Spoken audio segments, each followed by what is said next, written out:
Magandang araw at maraming salamat sa pagsama sa akin ngayon. Excited akong ibahagi sa inyo kung paano kayo maaaring magsimulang mag-resell ng digital products. Isang simpleng paraan upang kumita online. Kung ikaw ay baguhan sa online business o naghahanap ng bagong oportunidad, ang webinar na ito ay para sa iyo. Ang digital products ay mga hindi nahahawakang produkto tulad ng e-books, templates, courses, stock photos, at software. Ito ay nade-deliver agad pagkatapos ng pagbili, kaya't hindi na kailangan ng inventory, storage, o shipping. Kapag nagawa o nakuha mo na ang produkto, maibebenta mo ito ng paulit-ulit ng walang karagdagang gastos.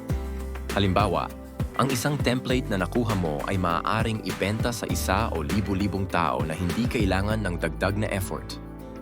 Noong nagsimula akong maghanap ng paraan upang kumita online, nahirapan akong makahanap ng tamang diskarte. Hanggang sa nadiskubre ko ang pagre-resell ng digital products. Sa una, parang too good to be true. Pero nang maintindihan ko kung paano gumagana ang resale rights, na-realize ko na ito'y isang legitimate at sustainable na business model. Ang resale rights ang susi sa negosyong ito. Ito ang nagtatakda kung paano mo maaaring gamitin at ibenta ang isang produkto. Ang Private Label Rights, PLR, ay nagbibigay daan para i-edit at i-rebrand ang produkto, samantalang ang Master Resale Rights, MRR, ay nagpapahintulot na ibenta ito ng as-is. Mahalaga ang pag-unawa sa mga rights na ito upang masigurong legal ang iyong business.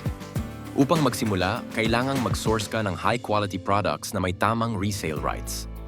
Maghanap ng mga reputable na supplier na nag-aalok ng valuable at marketable na items. Kapag mayroon ka na, mag-set up ng online store gamit ang platforms tulad ng Rake.ph, Etsy, o Shopify. Madaling gamitin ang mga ito at sila na ang bahala sa payment processing at file delivery, kaya't maaari kang mag-focus sa marketing at customer engagement. Napakahalaga ng marketing para sa tagumpay ng iyong negosyo. Gamitin ang mga social media platforms tulad ng Facebook, Instagram at TikTok upang maabot ang iyong mga potential na customer. Gumawa ng engaging posts, videos at ads na nagha-highlight sa halaga ng iyong mga produkto. Para tumaas ang kita, mag-bundle ng mga produkto upang magbigay ng mas malaking value sa iyong mga customer habang pinapataas ang iyong profit.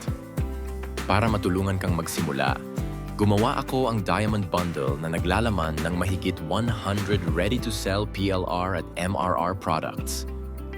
Recorded training at sales funnels, lahat para sa 4,900 pesos lamang.